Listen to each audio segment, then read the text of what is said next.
चाचा भी देगा आजादी, तेरा बाप भी देगा आजादी, तेरा बाप भी देगा आजादी, तेरा भाई भी देगा आजादी, तेरा फूफा भी देगा।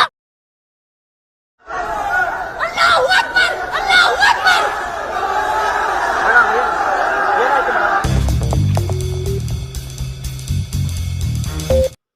बिस्मिल्लाहिर्रहमानिर्रहीम, अस्सलाम वालेकुम।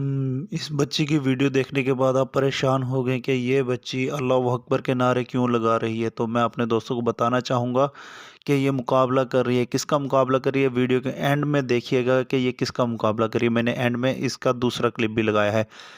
तो इंडिया की रियासत कर्नाटक में इस वक्त तालीमी इदारों में हिजाब करने पर पाबंदी लगाई गई है, जिसका मुकाबला करने के लिए हमारी मुसलमान बहन मैदान में आ चुकी है और इन हिंदू इंतहा पसंद तंजीमों की रैली के सामने से ये अल्लाह अकबर के नारे लगाती हुई जा रही है, जिससे आप देख सकते हैं कि कितना दीदा दलेरी से हमारी बहन हिंदू इंतहा पसंद तंजीम का मुकाबला कर रही है। जबकि इस वक्त हिंदू इंतहा पसंद तंजीम के कारकुन जय श्री राम के नारे लगा रहे थे, जिनका मुकाबला करने के हमारी बहन ने अल्लाह अकबर के नारे लगाए। और आप दोस्तों मेरी इस वीडियो को ज़्यादा से ज़्यादा लाइक करें, शेयर करें, ताकि इस बहन को सपोर्ट हो सके। ये वीडियो रुकनी नहीं चाहिए। इस वीडियो को ज़्यादा से ज़्यादा शेयर करें और कमेंट में बताएं कि आपको मेरी बहन का ये कारनामा कैसा लगा। मेरी वीडियो को रोकना मत,